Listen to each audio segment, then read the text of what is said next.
युगों से शापित मानव को बदल दिया वरदानों में। बुद्धं शरणं गच्छामि।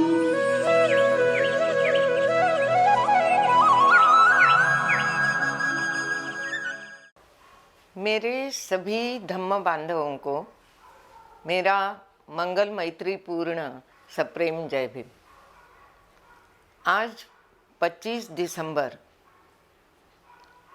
हम सबको ये मालूम है कि आज का दिन यीशु ख्रिस्त के लिए क्रिसमस का दिन इस तरह से मनाया जाता है। लेकिन 25 दिसंबर का जो महत्व है वो महत्व और एक भारतीय संदर्भ से भी जाना जाता है। परम पूज्य बाबा साहेब डॉक्टर अंबेडकर जी ने इसी दिन महाड़ में जो महाड़ संग्राम परिषद आयोजित की थी, उस परिषद के अंतर्गत उन्होंने यह कार्यक्रम आयोजित किया था कि जिससे सीधा संबंध महिलाओं से प्रथमतः प्रस्थापित होता है। और भी उसमें कई ऐसे दोष है उस ग्रंथ में, लेकिन मनुस्मृति का दहन उस दिन 25 दिसंबर को उस परिषद के अंतर्गत किया गया। ये एक बहुत बड़ी बात हम लोगों ने माननी चाहिए कि जिस ग्रंथ के कारण भारतीय महिलाएं आज भी गुलामी का अनुभव करती है, आज भी पुरुष प्रधान संस्कृति का जो दुष्परिणाम है, उस दुष्परिणाम को भुगतती है और उसे पुरुष के बराबर का दर्जा आज भी दिया नहीं जाता। ज़्यादा दूर जाने की आवश्यकता नहीं है। हमारे इस नागपुर में भी रोज़ ऐसी घटनाएं घटती है जिसमें महिला का प्रताड़न हो। कल की ही बात है जो आज के सभी वृत्तपत्रों में आई है कि एक डॉक्टर आदमी ने अपनी पत्नी का इसलिए उसे बाध्य किया आत्महत्या करने पर कि वो उसे प्रताड़ित करता था, मारपीट करता था कि वो अपनी मायके से 50 लाख रुपए लाए। उसे दवाखाने की, उसके हॉस्पिटल की कुछ वस्तुएं, कुछ यंत्र खरीदी करने हैं तो वो अपने माँ बाप से 50 लाख रुपए लाए। वो बेचारी लड़की इतनी मजबूर थी कि उसे मालूम था कि उसके माता पिता इतना पैसा दे नहीं सकेंगे, इसलिए वो उसे विरोध करती थी। तो जितना उसका विरोध बढ़ता गया उतनी इसकी मारपीट बढ़ती गई। एक सुशिक्षित डॉक्टर आदमी, आखिर उस औरत ने, उस युवती ने खुद को फांसी लगा ली। और ये कथन हर एक वृत्तपत्र में आया है, बड़े विस्तार से आया है, कल की बात है। इसका मतलब ये है कि आज भी महिलाओं की स्थिति सुधर नहीं सकी। अभी जो मैंने उदाहरण दिया वो एक सुशिक्षित परिवार का दिया है। बाकी भी सभी आर्थिक स्तरों में महिलाओं का दर्जा वो ही है। थोड़ा बहुत हम देखते हैं कि जो कामकाजी या मेहनत करके पैसा कमा के अपना परिवार किसी तरह से चलाने वाली औरतें थोड़ी स्वतंत्र दिखती है, वो सामना करती है पुरुष प्रधानता का। लेकिन जितनी ज़्यादा पढ़ी लिखी और ऊंचे वर्ग की औरत हो, उतनी ज़्यादा वो पुरुष प्रधानता के सामने झुकती हुई दिखाई देती है। इसके अनेक उदाहरण हैं। ये सब आज याद करने का कारण, इसका मूलभूत कारण भारतीय संस्कृति नहीं कहूँगी मैं, ब्राह्मण संस्कृति जो थी इस देश की। पुरातन काल में यहाँ वेदों का बड़ा महत्व था। वेद विहित सारे नियम लागू करते थे। उन्हीं वेदों के संदर्भ में जिसका नाम लिया जाता है कि ये वेद प्रणीत है, वेदों को मानने वाले सभी लोग मनुस्मृति को भी मानते हैं। वेदों को श्रुति कहा जाता था और धर्मशास्त्र को स्मृति। मनुस्मृति यह धर्मशास्त्र का ग्रंथ है और हर एक स्मृति जो लिखी गई इस देश में, कई स्मृतियाँ लिखी गई, 108 से भी ज़्यादा याज्ञवल्क्य ने लिखी, भरद्वाज ने लिखी, कितने ऋषि हो गए, उन्होंने ये धर्मशास्त्र लिखे। उन धर्मशास्त्रों का जो आधार था वो था वेद। और वेदों में भी हम यह देखते हैं कि सारी सृष्टि की उत्पत्ति बताई गई है, लेकिन औरत की उत्पत्ति का कोई भी वहाँ संदर्भ हमें मिलता नहीं है। इस समाज में औरत है या नहीं, ये प्रश्न खड़ा हो जाता है जब हम वेदों का पुरुष सूक्त पढ़ते हैं। उस सूक्त का नाम ही पुरुष सूक्त है, यानी महिला को वहाँ शीर्षक से ही हटा दिया गया है। इसी आधार पर लिखी गई, द्वितीय शताब्दी के बाद लिखी गई मनुस्मृति सबसे ज़्यादा महिलाओं के प्रति अत्यंत निर्घृण या क्रूर ऐसे नियम करती है। धर्म के नियम होते हैं, वैसे मनुस्मृति के भी नियम हैं। कैसा आदमी ने जीना चाहिए, किस तरह से विवाह करना चाहिए, जन्म के बाद किसके क्या नाम रखने चाहिए, इत्यादि सारे नियम, व्रत, वैकल्य, बाकी के सब धर्म के बाकी जो अंग है, उन सब के बारे में ये मनुस्मृति मानव के विषय में नियम करती है। इसीलिए उसे मानव धर्मशास्त्र भी कहा जाता है। और ये भी कहा जाता है कि मानव शब्द की उत्पत्ति मनु से हुई है। इस पर बहस हो सकती है, क्योंकि मनु यह मानव का आद्य पिता यदि होता तो वो स्त्री और पुरुष इन दोनों में इतना भेदभाव नहीं करता। लेकिन मनुस्मृति में महिला और पुरुष इनकी गैर बराबरी, जिसे हम कहते हैं भेदभाव, ये इतने ज़्यादा स्तर पे किया है कि उसका कोई वर्णन करने लगा तो कितने घंटे लग जाएंगे।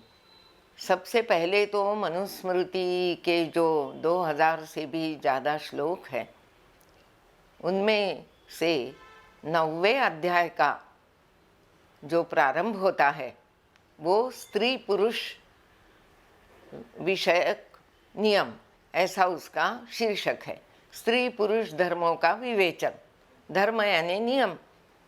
तो स्त्री विषयक नियम करने की शुरुआत ही उसने, मनु ने कैसी की है?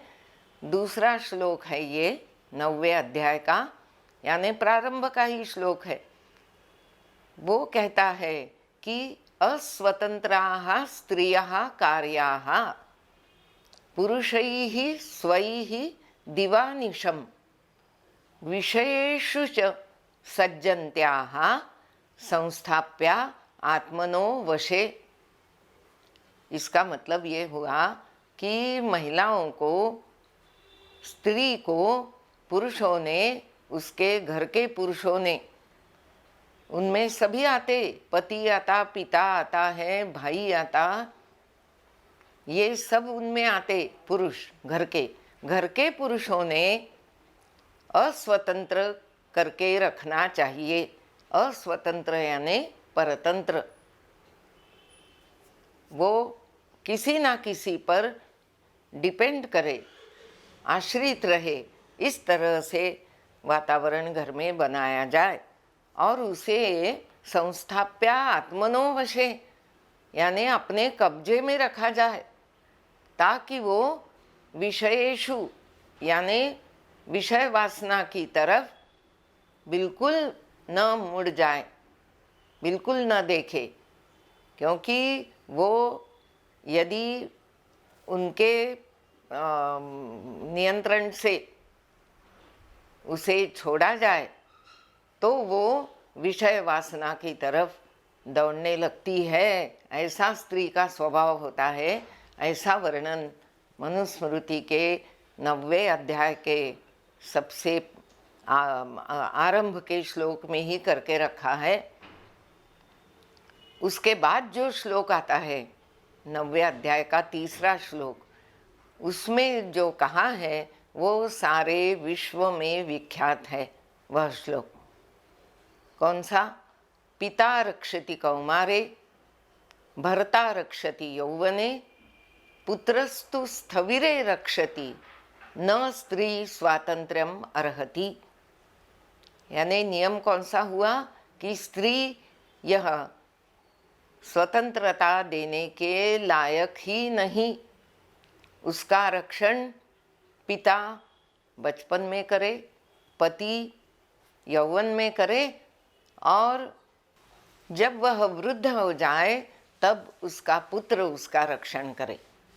स्थविर यानी वृद्ध, वृद्धत्व जब उसको आए तब वो अपने पुत्र के कब्जे में रहे, ऐसा ही इसका अर्थ हुआ है। यानी स्वतंत्रता से जीने वाली, अकेली जीने वाली, वन पेरेंट फैमिली रहती है, सिंगल पेरेंट फैमिली, कि वह महिला अकेली अपने बच्चों का भरण पोषण करती है, उनको पालती है, पुरुष के आधार पर नहीं रहती। ऐसा स्त्री का चित्र मनुस्मृति में कहीं भी दिखाई दिया नहीं। ऐसा नहीं है कि पुराने ज़माने में अकेली स्त्रियों ने अपना परिवार संभाला, हुए थे ऐसे भी उदाहरण, फिर भी उनका जिक्र मनु कभी भी नहीं करता। वो स्त्री का विचार हमेशा पुरुष सापेक्ष यानी पुरुष पे निर्भर वो रहे, इसी तरह करता है। ऐसी स्त्री ही वो आदर्श मानता है, ऐसी ही स्त्री को वह चारित्र्यवान समझता है। नहीं तो बाकी स्त्री का स्वभाव एष नारीणाम कहते हुए वो ऐसा कहता है कि पुमान् इत्येव भुंजते, सुरूपम वा विरूपम वा पुमान् इत्येव भुंजते। यानी नारी ऐसी चीज़ है कि जो खाली पुरुष उसके लिए काफ़ी है और उसके पीछे लग जाती है, चाहे वह पुरुष सुरूप हो, रूपवान हो या विरूप हो, उसकी वह उसे परवाह नहीं। उसे यह काफ़ी है कि वह पुरुष है। इतना हीनता से वर्णन महिला का इस मनुस्मृति में किया गया है। देखिए, हमारी आज 2020 में जो स्थिति है वो भी मैंने आपको शुरू में बताई कि कैसे दहेज के लिए पीड़ित करके उस पति ने अपनी पत्नी को आत्महत्या करने पर बाध्य कर दिया। ये मैंने पहले ही आपको बताया। उसका मूल कारण ये इस नियम में है कि किसी भी तरह बर्ताव क्यों न करे उसके साथ उसका पति, वो तो वहीं रहने वाली है, वो नहीं उसको छोड़ेगी, क्योंकि वह उस पे निर्भर है। इसलिए हमारे समाज का यह एक लक्षण बन गया कि स्त्रियों ने अपनी स्वतंत्रता कहीं दिखानी नहीं चाहिए। उसके लिए जो नियम बनाए गए उसमें उसे यह स्वतंत्रता नहीं कि वह अपना पति चुन सके।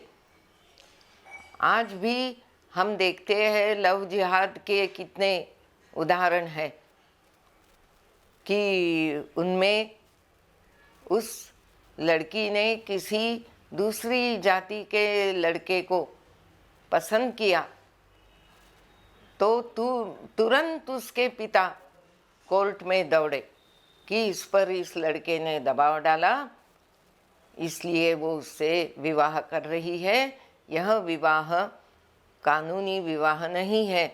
इस तरह से तो कोर्ट ने उसमें निर्णय दिया है। आज ही सभी वृत्तपत्रों में आया है वो निर्णय। कोलकाता के कोर्ट ने ये निर्णय दिया है कि अपनी पसंद से अपना पति चुनना और उससे शादी करना यह कानूनी चीज़ है। इसमें कुछ भी कानून का भंग उस लड़की ने नहीं किया। इस तरह से उस लड़की के तरफ से उसकी फेवर में हाई कोर्ट ने वहाँ के ये निर्णय दिया। तो ये लव जिहाद के नाम पर भी आजकल हम देखते हैं कि विरोध किया जाता है लड़कियों को।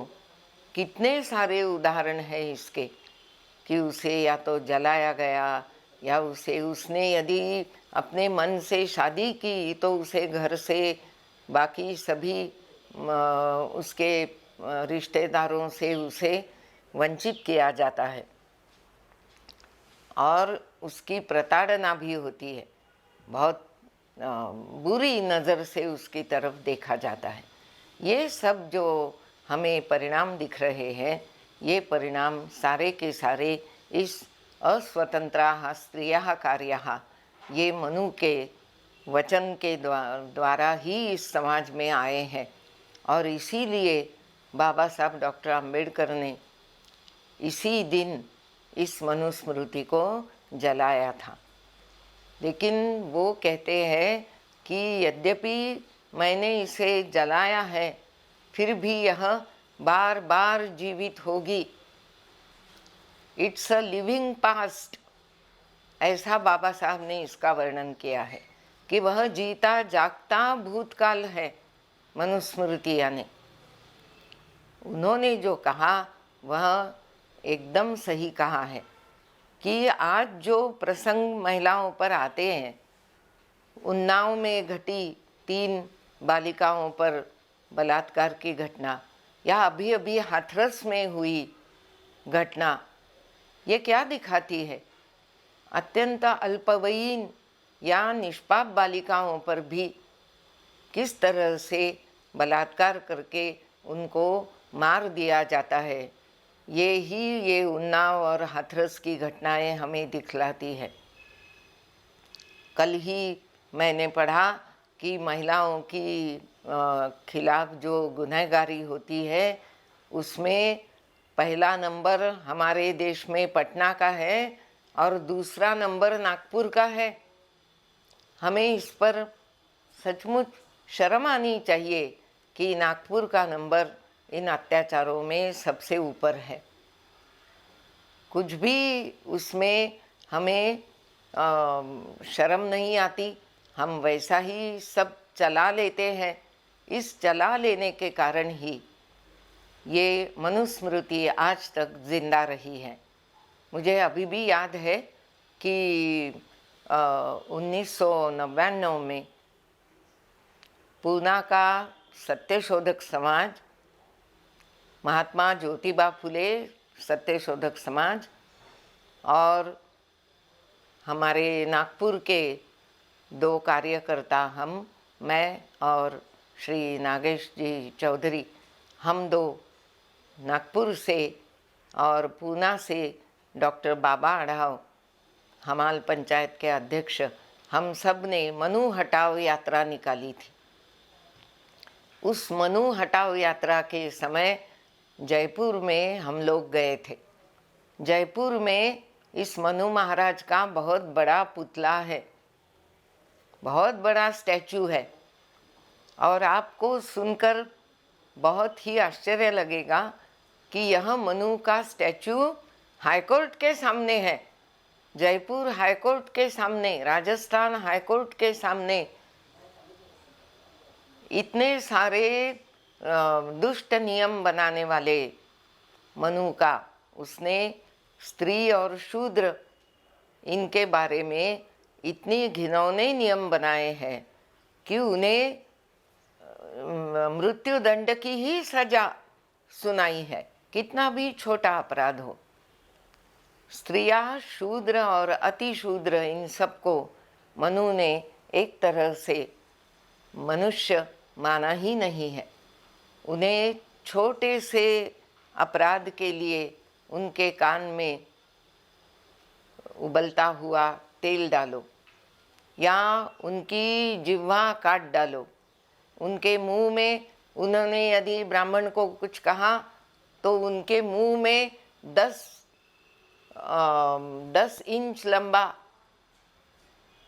ऐसा लोहे का खीला अग्नि में तपाकर घुसेड़ दो। ये कुछ सजा हुई आदमी को देने की? लेकिन ऐसी सजाएं जाति पर से, स्त्री होने के नाते इतने दिन सहनी पड़ी थी। और जब पूना में पेशवों का राज्य था, तब उस पेशवाई के अंदर तो ये सब मनु के नियम तंतोतंत पाले जाते थे। आज ये सारे नियम भले ही हमें उस वक्त की तरह इतने खुलेआम नहीं दिखते होंगे, लेकिन वो समाज के अंतर्मन में, जिसे हम सबकॉन्शियस कहते हैं, उसमें अभी तक यह भेदभाव की नीति छुपी हुई है। और इसी के कारण बहुत सारी महिलाओं के प्रति आज भी बलात्कार, जला देना, आत्महत्या के लिए बाध्य करना, अपहरण करना, शादी का वचन देकर फिर वो न पालते हुए उसे छोड़ देना, ये सब जो गुन्हे हर रोज़ की वृत्तपत्रों में इनका वर्णन आया करता है। बाद में उस केस का क्या हुआ, उस महिला को न्याय मिला कि नहीं, ये भी कभी किसी को पता नहीं चलता। बहुत सारी केसेस में तो न्याय मिलता ही नहीं है। ये हमने सारी जो यंत्रणाएं कानून और सुरक्षा के लिए समाज में है, जिसे पुलिस का डिपार्टमेंट कहो या कोर्ट कहो, इन सब में हम देखते हैं कि महिलाओं के खिलाफ ही वातावरण हमें दिखाई देता है। अभी अभी कुछ ऐसे निकाल पत्र या जजमेंट्स जारी हुए कि जिनके कारण ऐसा लगने लगा कि अभी न्यायालय में भी कुछ ऐसे न्याय देने वाले लोग आए हैं जो महिलाओं की सम्मान का, उनकी जीवित का आदर करते हैं।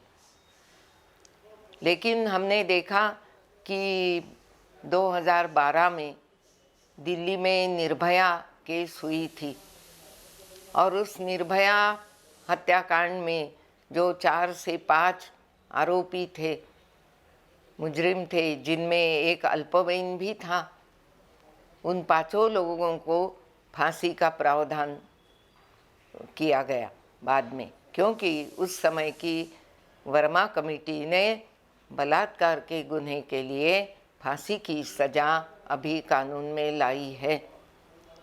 लेकिन उसके लिए निर्भया को अपने प्राण गंवाने पड़े, और निर्भया के बाद और कितनी सारी निर्भयाएं हुई।